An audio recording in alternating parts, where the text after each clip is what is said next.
How best to say this? Understand that I'm not the kind of person to sit in front of a microphone and believe that what I think will have any profound meaning to your lives. But you see, although what I have to say may upset a few of you, a few months ago I had one of those life-changing moments that forced me to realize that I've made a lot of stupid mistakes in my life. And you know what they say, make films about what you know. The problem was, why should the thousands of you now watching this believe me when I say that video games were to blame?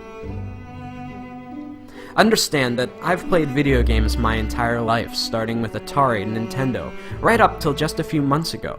Over the years, I could only calculate that I've lost thousands of dollars and tens of thousands of hours of my life to them. But when I considered their effect on my life, I had to face the fact that years of gaming had not made me smarter, and button mashing had not improved my reflexes. I was not a kung fu master, I couldn't properly swing a sword, and in a zombie apocalypse, I probably wouldn't last 5 minutes. We often forget that video games are entertainment. That means beyond making you feel good, they have no lasting value. Regardless of how important it may feel to you, there is no place on a resume for Xbox achievements. The real pain behind my years of video game addiction was that I never realized their true costs. Sure, it was just a few hours here or there, but over 3 decades, I'm not just sickened now by the amount of my life I've spent, but more so by all the important stuff that I willingly pushed aside to make time for games. For the sake of entertainment, I was willing to give up sleep, health, and ambition. For what? We fool ourselves into thinking that virtual achievements and virtual friends are adequate substitutes for real-life ones. To be blunt, video gamers seem to be fine giving up their real lives for simulated ones, full of depression and loneliness. I know the true cost of gaming are all those lost years that I could have spent with friends, creating art, or being a better husband. 3 months ago, I had to face the facts that I was alone, overweight, and divorced. If there's a moral to this lecture, it's that as much as we may want one, life does not have continues. For much of my life, I was eager to trade away countless opportunities, friendships, and love for experiences that don't really exist. I guess what I'm saying is, it took me a long time to figure all this out, and along the way, I missed out on a lot of life. At the risk of sounding like an after-school special, don't allow something as stupid as video games consume the best years of your life at the expense of all the greatness you could achieve. Consider this my promise. That's a mistake I don't plan to make again.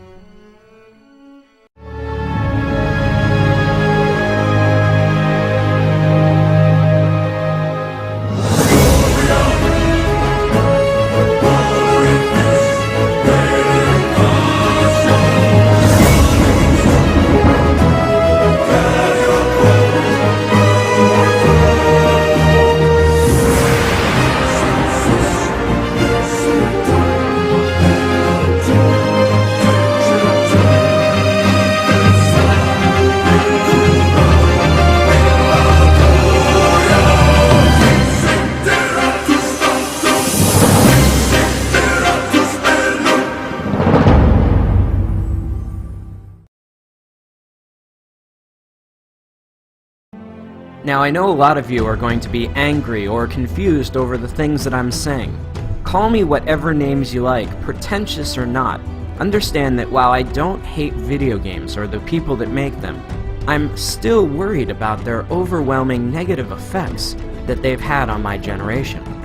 But halfway through animating this film, I came across a documentary about the Penny Arcade convention, and that's when it hit me. Healthy gamers do not dwell away on the games, but instead embrace the community. While there may not be value in the games themselves, anything that brings people together and builds communities that embrace who you really are can't be half bad. As I scan through the images of very different people, all united by a common interest, it gives me hope that something good may still come out of all this. We are the first generation forced to find a balance between letting technology improve our lives or risk allowing it to dominate us. In reality, does Warcraft or Facebook improve your social life? Or are you sitting at home, alone? Either way, the only thing I know is that I'll never find out sitting alone in front of my TV, and neither will you. Whatever you choose, remember, in this game, you only get one life.